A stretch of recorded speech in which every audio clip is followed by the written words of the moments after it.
Oke, baik. Assalamualaikum warahmatullahi wabarakatuh. Sebelumnya, perkenalkan kami dari kelompok 2 izin untuk mempresentasikan terkait tugas besar Jaringan Komunikasi Data semester genap 2025-2026. Izinkan kami sebelumnya untuk memperkenalkan diri terlebih dahulu. Saya Dewina Santoso dengan NIM 1010124000191.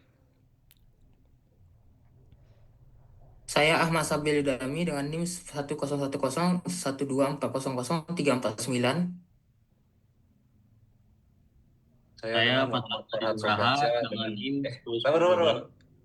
400-282. Saya dengan Muhammad Farhan Sofiansyah dengan NIM 11012100260.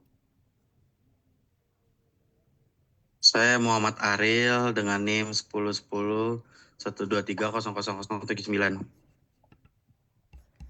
Oke, baik. Selanjutnya ada terkait latar belakang, di mana perancangan jaringan komputer yang baik ini memerlukan pembagian alamat IP yang efisien, agar penggunaan alamat tidak terbuang sia-sia. Nah, salah satu metode yang digunakan adalah VLSM yang memungkinkan pembagian subnet sesuai kebutuhan jumlah host pada setiap divisi. Nah, pada tugas besar ini dilakukan perancangan jaringan perusahaan yang terdiri dari beberapa divisi, server, dan koneksi antar router. Implementasi dilakukan menggunakan Cisco Packet Tracer dengan konfigurasi IP address, routing, DNS server, web server, serta pengujian konektivitas jaringan. Untuk tujuan pertama menerapkan metode VLSM pada jaringan, kedua mengkonfigurasi IP address pada setiap perangkat, yang ketiga menghubungkan beberapa subnet menggunakan routing, yang keempat mengimplementasikan DNS server dan web server, yang kelima menguji konektivitas jaringan menggunakan ping, dan yang terakhir adalah menganalisis proses DNS, HTTP, TCP, dan UDP pada simulation.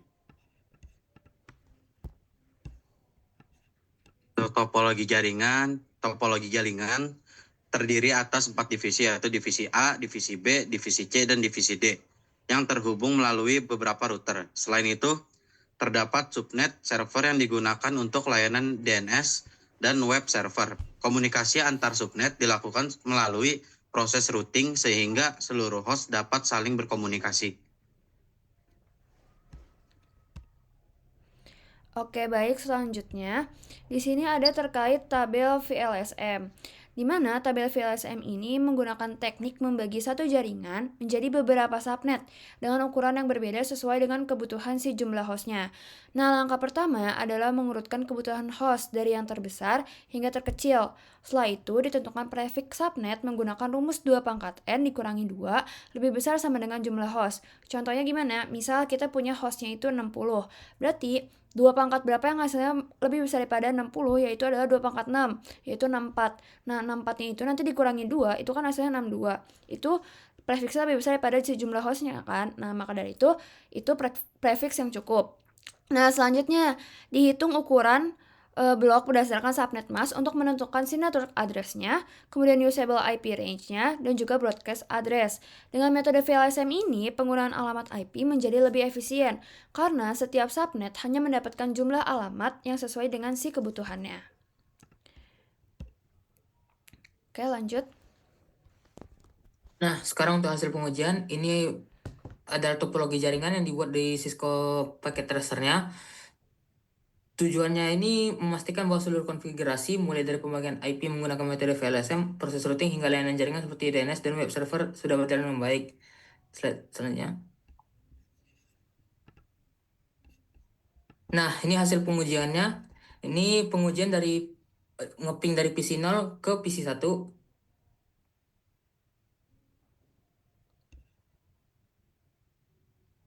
Bisa dilihat bahwa ping berhasil dilakukan dengan paket yang terkirim 4 dan yang diterima juga 4. Slide selanjutnya.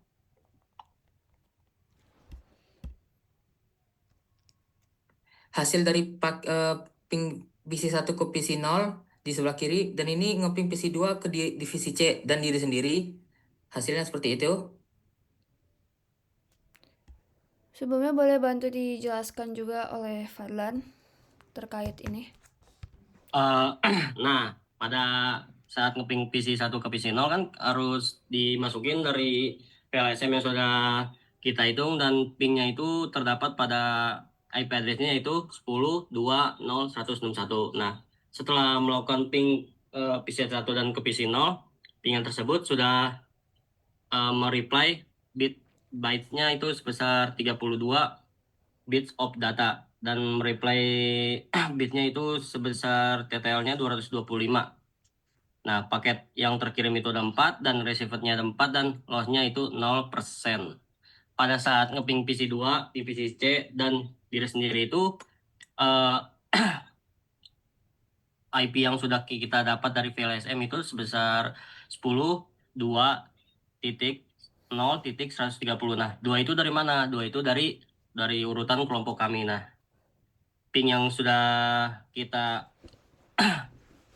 ini kan akan keluar datanya sebesar 32 bits of data dan mereplay semuanya. Dan hasilnya itu adalah paketnya itu yang terkirim 4, receivednya 4, dan tidak ada loss sama sekali.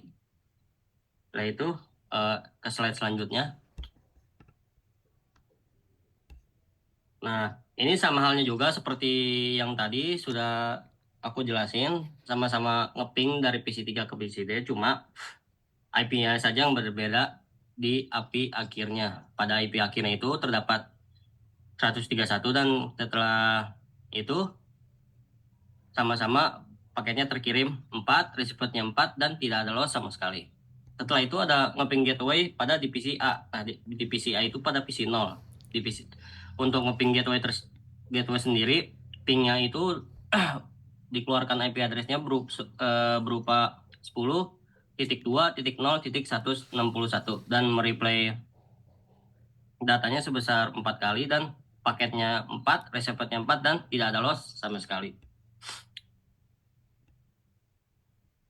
Selanjutnya, sama halnya seperti yang tadi, sama-sama ngeping, cuma beda dari IP address yang paling ujung, dan di awalnya tetap 10.1.2 dan .0.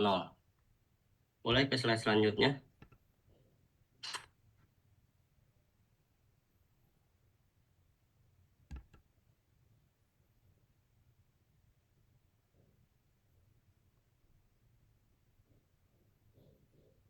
Ini sama juga sih, sama-sama seperti itu, cuma beda di IP address-nya. Lanjut aja ke slide yang ini.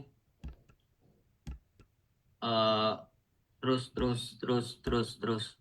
Nanti di-cut aja nih. Nah, ini udah. Tadi. Nah, oke. Nah, pada divisi D ke server juga sama halnya seperti tadi, sama-sama terkirim 4 dan seperti 4 dan tidak ada loss. Nah, setelah itu kita mengecek pada PC di PC A untuk mengkonfigurasi pada web server. Web servernya itu kelompok 2 dengan statusnya itu sudah berhasil, sudah terkirim. Dengan itu sudah saya edit masing-masing, ada site engineer-nya, ada saya sendiri, ada teman-teman saya juga di situ. Dan statusnya sudah koneksi ke router pusat dengan stabil atau sistemnya normal.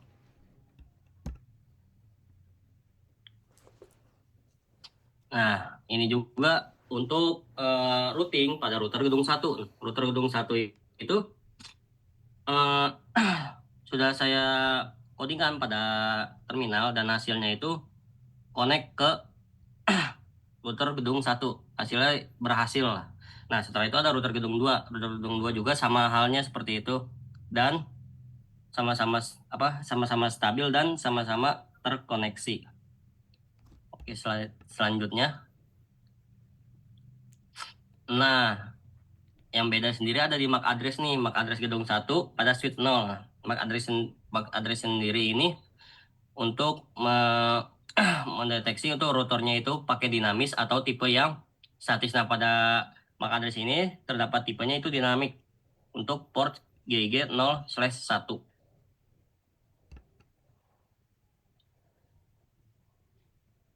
Ini sama halnya juga, sama-sama di ping MAC address pada switch 1 dan switch 3.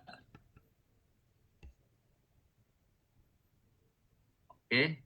Nah, ini pada ARP table di gedung 1 router. Nah, ini pada tabel itu juga disuruh untuk ARP table di gedung 1 router. Nah, hasilnya juga sudah bagus. Nah, protokol ADC sudah keluar semua yang sudah dihitung pada VLSM yang sudah kami hitung. Nah, dengan kita routing pada gigabyte Ethernet 0/2, 0/1 dan hasilnya berhasil atau hardware yang dikeluarkan itu sempurna dan stabil. Selanjutnya. Nah, kalau ini hasil pengujian ketika sudah masuk ke DNS-nya nih.